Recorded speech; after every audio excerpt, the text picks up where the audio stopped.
November ni somni panni sang ni somni panni thole ni khan kalakal ngai mi alo na Mamit Park kan tlo hlau maya ama ero chukan voi khat kalna ni wangin gate masa zo ka lu kan tuma alo hnim vek boxi a kan beidon hnuwa mi local chu kan zota a chak loka gate dang a thu le a kal thei thu min hrila phur takin kan kal le a kan lut chhota a alo nuam phian maya ama ero chu kan beidon to hnuwa kal kan nia wangin fiam thu kan thoa kan hlim ta phian mai Mamit ikal huna itlo ve ngei donia a hmun anuamin a boruak anuam khawp mai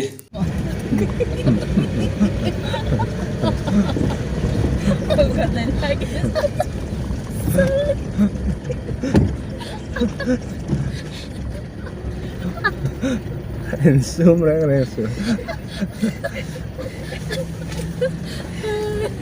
Hello, hiền miền yang kan kala zero don.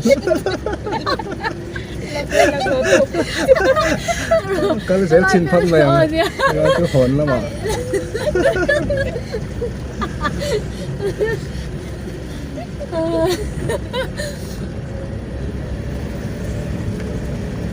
La phải về sel hi. Yeah. Anh ấy trong cảnh nó chưa ảo nghe nhỉ. Giống đẻ rồi nghe. Hành lâu. Chỉ được ok anh ấy tắc tắc em đi lâu đi lâu nó chưa hai cái xoay cái tên gì bé đi. In. Tổ đây. Cái lai khai thì khắp park chỉ mình tôi nhỉ. Motor đó là bung vel te khan. Anh ấy nói gì ha. Top ta. Thì bố gọi ra. Masuk video ah.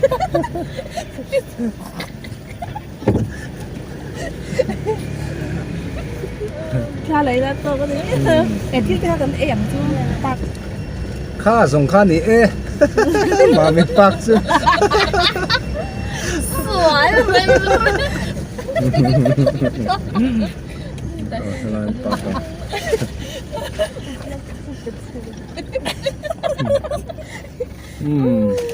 Nếu tôi không rõ rồi thì rồi phone đã tôi bằng ole hei Mamit Park chu ni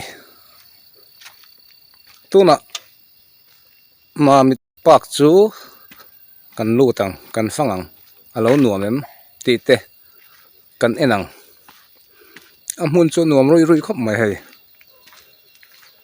hemi kong to pa hian in thadeu mai chol ha dam na a oma ni china kan vakal to na kha ani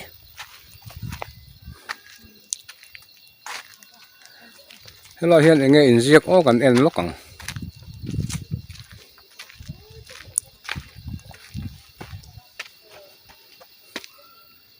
Vaisam Park ni hi Mamit Park chu kan lutang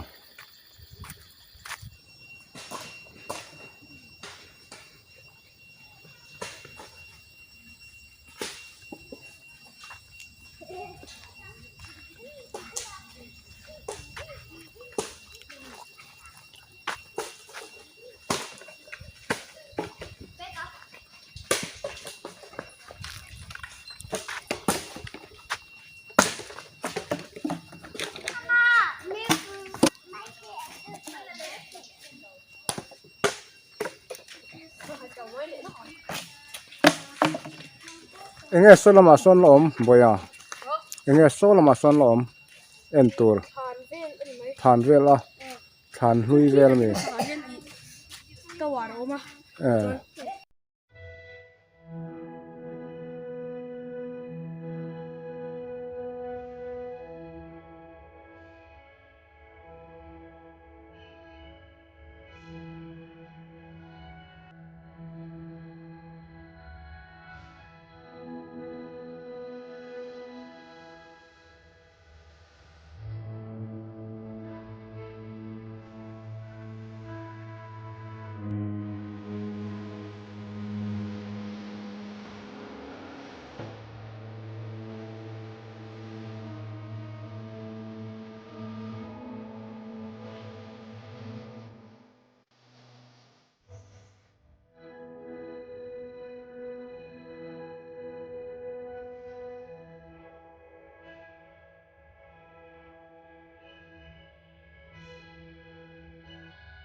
takin kan lo nang kita tang khen khua kan suan nang ve hring hlima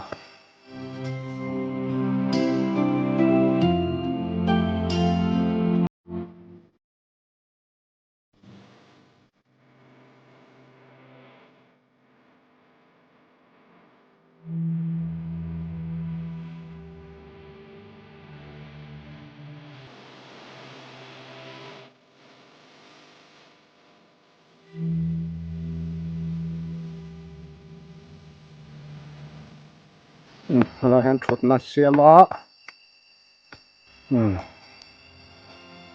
cái hi ni